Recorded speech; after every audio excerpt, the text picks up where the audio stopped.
Ladies, why do we feel guilty when we ask for help? Let's have this conversation. Many of us were raised to believe that a good mother has it all together. She's able to do everything.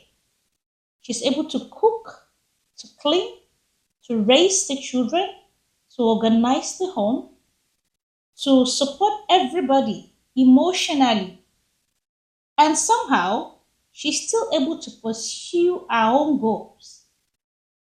I have seen too many women break under this unbearable weight. And so I ask again, why? Why should you do it all by yourself when you're surrounded by help?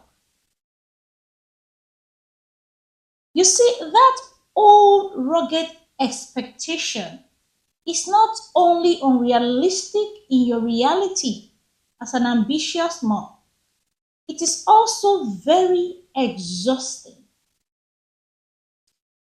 I've had moments in my own life when I've had to do everything alone. Of course, not out of my own choice, but I did not know better. That is not a place I ever want anyone to ever be, ever again, ever. Believe me, it is not strength, it is exhaustion, the worst kind.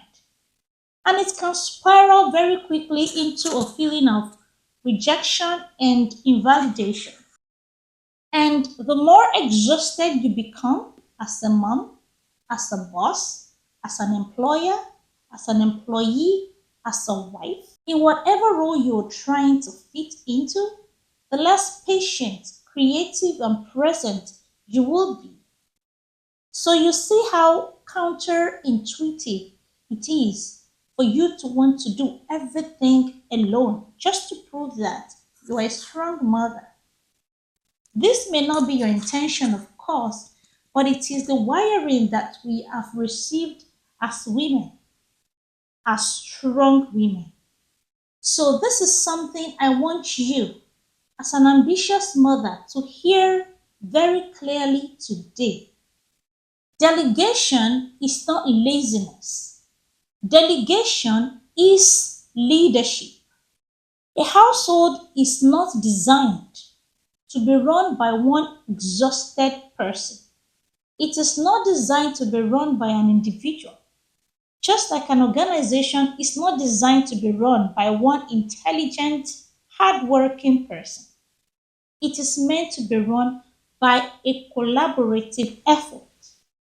So, this is the strategy I want you to use, and these are the step by step activities that are involved in this strategy. I call it the delegation strategy.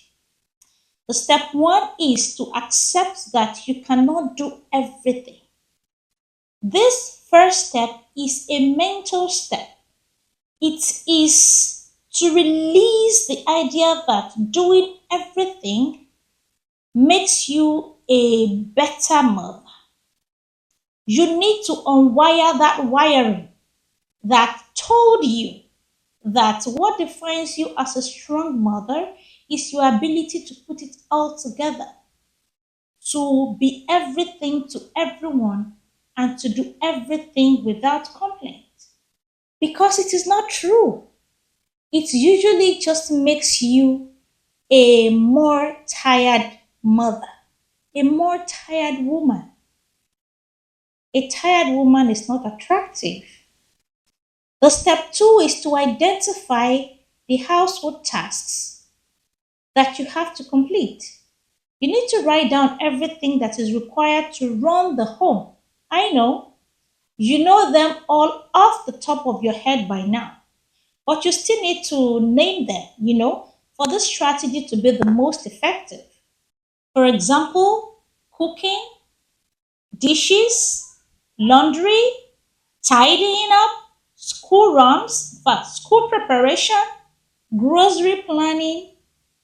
Most mothers know all these activities like the back of their own hands, and you carry them in your subconscious. Now write them down. Step 3 is to assign the roles. A healthy household operates with shared responsibility. Children can do age-appropriate tasks such as rearranging their own toys, setting their own table, arranging their rooms, organizing the bags, sweeping the floor. Partners can also share responsibilities. Partners can do grocery runs, cooking days, they can do bedtime routines, can do laundry. Delegation is not chaos. Delegation is clarity.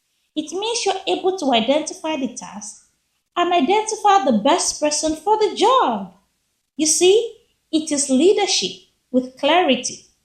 Step 4 is to accept imperfection. Now, this is the hardest step for many mothers. I am often guilty of this one. When others help, they may not do things exactly the way you will do them. In fact, you should not expect it to be perfect. But perfection is not the goal. The goal is sustainability. It will get better. They will get better with more practice. So give them plenty of room to practice. That will guarantee an early retirement for you. When one person carries the entire weight of a household, like you're trying to do, her life begins to revolve around the maintenance of that household as opposed to her own growth. You begin to number your daily achievement by how many household chores you were able to complete. Is that what growth looks like for you in the long term? If that isn't, it is time for you to reevaluate and re-strategize. Ambitious mothers deserve their space for growth. You do. I give you a personal tip for getting comfortable with delegation. Begin to see delegation as mentorship responsibility. The kind you get at work. Something you must do to prepare members of your team, in this case, members of your household, for independence. This way, it can fit more comfortably into your image of a responsible mom rather than a lazy mom. I hope that helps.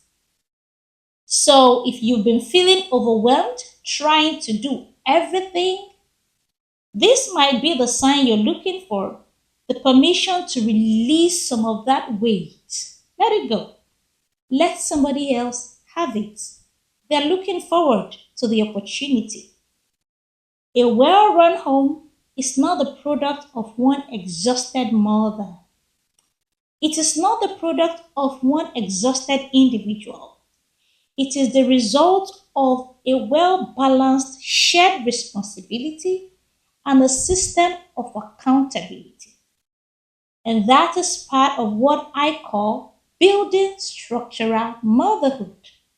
If this resonates with you, consider becoming a part of this family by subscribing to my channel and switching on the notification bell so that every time I release a video, you get notified.